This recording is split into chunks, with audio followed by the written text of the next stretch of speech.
The universe, it turns out, does not wait for you to be ready. The Yv'Zorak regime had taken its first steps into the stars, with confidence, with the certainty of a civilization that believed it had answers to every question worth asking. But the galaxy had questions of its own, and in the years that followed, it would ask them one by one, until the regime began to wonder whether its answers had ever been right at all. The founding of Sosta Prime in 2204 had been a triumph of planning and precision. Thousands of citizens relocated, infrastructure established, control extended seamlessly across the void between worlds. It was, by every measure the regime used to evaluate success, a perfect operation. For 2 years, things continued in this manner, quiet, orderly, expanding. Then in 2206, the galaxy interrupted. A signal reached the regime's communication arrays, not from one of their own ships, not from a probe, not from any known source. It was something else entirely, something that required entirely new categories of understanding to process. The Rick State, an alien civilization, intelligent, organized, and entirely real. For most empires, this moment might have carried the weight of existential dread, the sudden knowledge that humanity, or whatever species you happen to be, was not alone in a universe that might not be friendly. But the Yv'Zorak regime was not most empires. At its core, woven into the very ideology that had shaped its society from the beginning, was a deep and genuine fascination with other forms of life.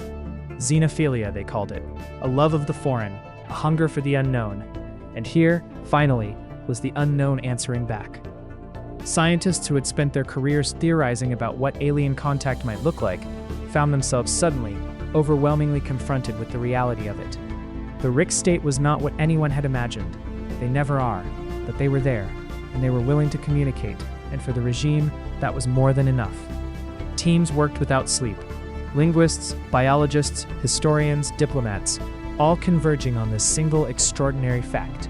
Another civilization, another way of being alive in the universe. For the regime, it was not a threat. In 2207, the regime paused its outward expansion for something more internal. A monument was commissioned. Not to science, not to progress, not to the collective achievement of the Yv'Zorak people, but to one woman. Primarichin Corcora Gandab. The structure that rose over the capital was massive in the way that only things built by true believers can be massive. Stone and alloy shaped into her likeness, her posture, her expression, the calm authority of someone who had always known exactly where she was going and had simply waited for everyone else to catch up. It was, officially, a celebration of everything the regime had achieved under her leadership. The hyperdrive, the first colony, the first contact, 10 years of reaching further than any of her predecessors had dared to dream. But monuments are never just celebrations. They are also warnings. They say this is power, and it has a face, and it is watching. Every citizen who passed beneath that statue understood both messages simultaneously. The regime was successful. The regime was unified. 2209 began like any other year. It did not stay that way. What followed over the course of those 12 months was a sequence of discoveries so strange, so varied, and so fundamentally difficult to categorize that the scientists who lived through it would spend the rest of their careers trying to fully process what they had seen. It began in February. On Sosta Prime, the regime's first colony, still young and still being mapped in its finer details, researchers conducting a routine survey of the planet's southern continent found something growing in the soil near an ancient dried riverbed. Fungi. But not any fungi that existed in the regime's extensive biological databases. Unknown species, unknown origin.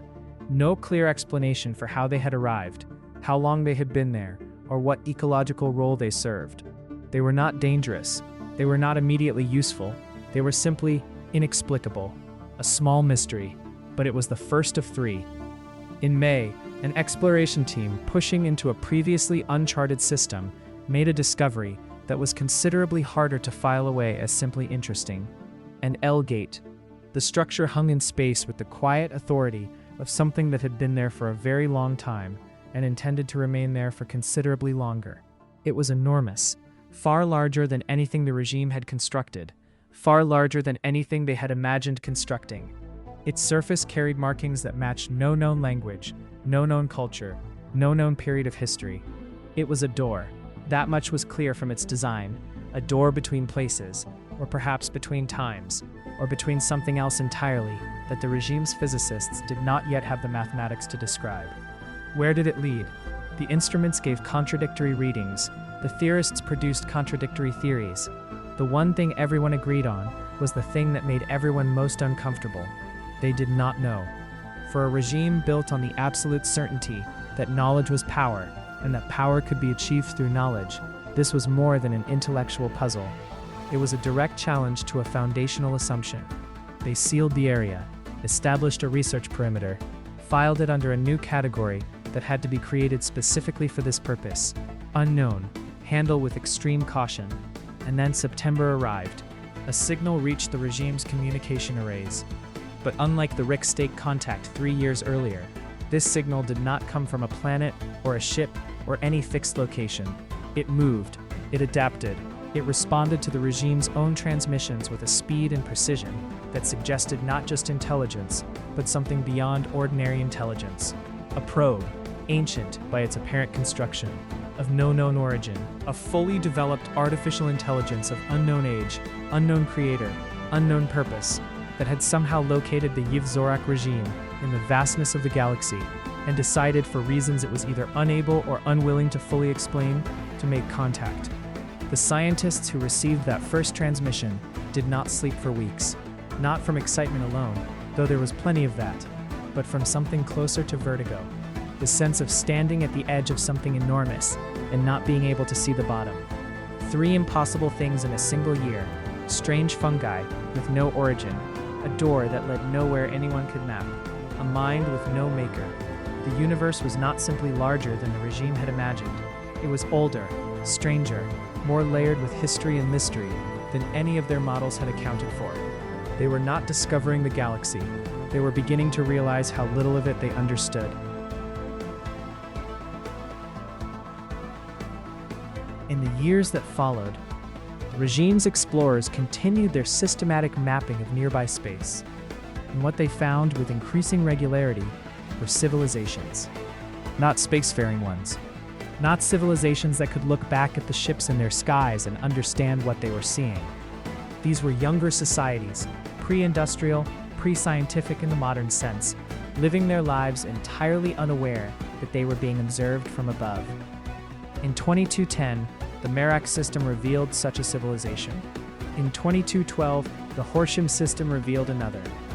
The regime's response was careful and considered. Observation posts were established at safe distances. Teams of specialists were dispatched.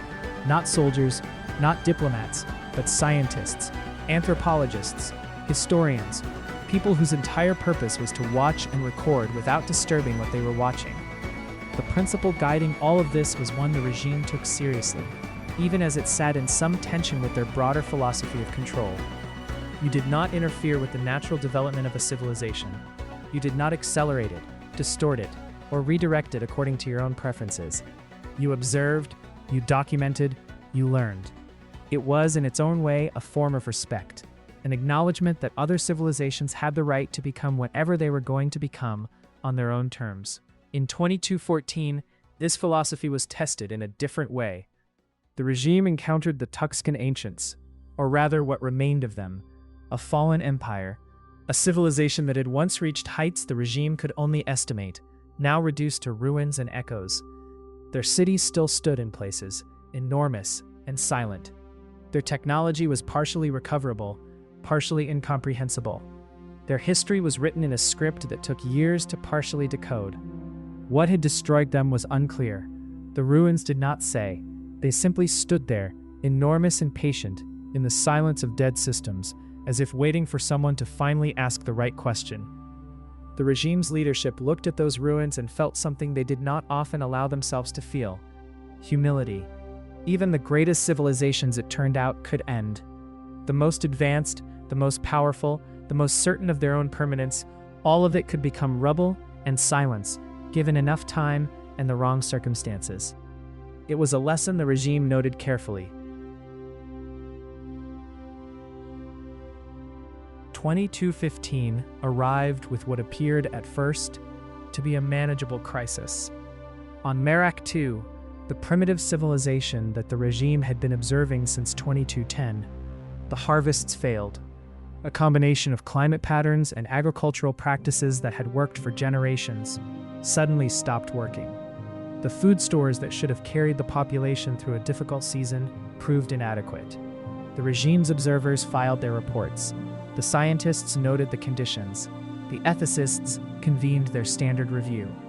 And then the famine deepened. What had begun as a difficult season became something far worse. Supply chains that had never been designed to handle this scale of failure collapsed entirely.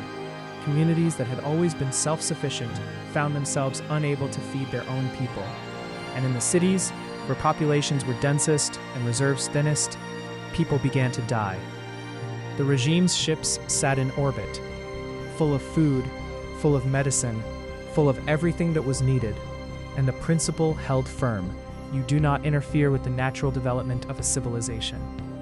The observers watched, they documented, they filed their reports with the careful precision of people who had been trained to separate their professional observations from their personal reactions. But the reports read carefully told a story that the clinical language could not fully contain. Week by week, month by month, the numbers grew, millions. The ethicists debated, the scientists documented, the politicians cited protocol. And above Merak II, the regime's ships maintained their careful, respectful distance from a dying world they could have saved with a fraction of their capacity. For 1 full year, this continued.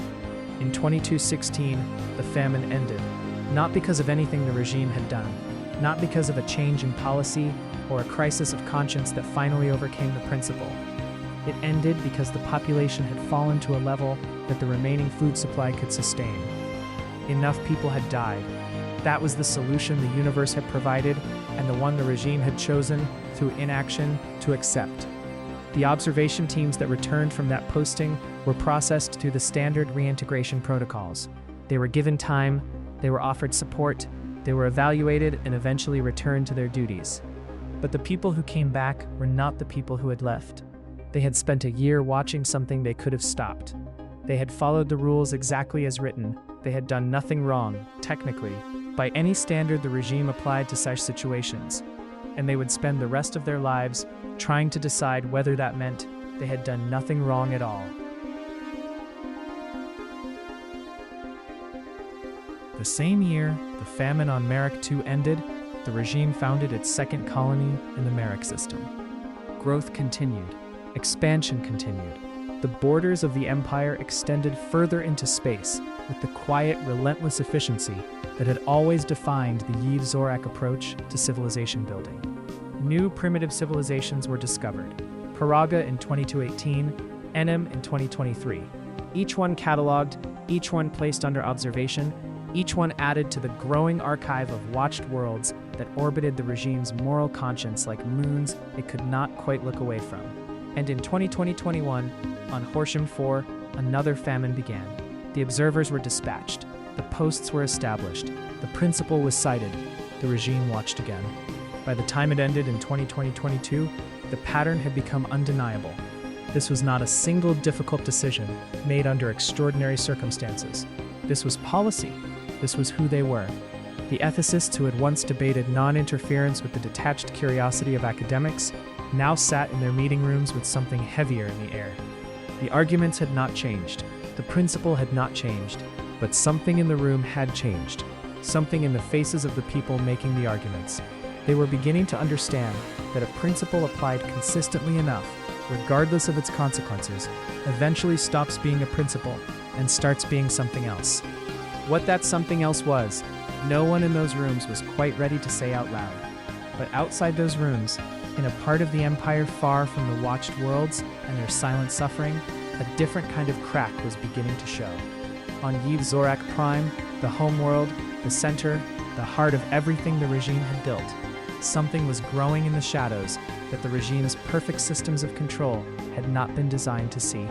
A criminal underworld. It had begun quietly, as such things always do, small networks, local arrangements, the kind of informal economies that emerge wherever official systems leave gaps.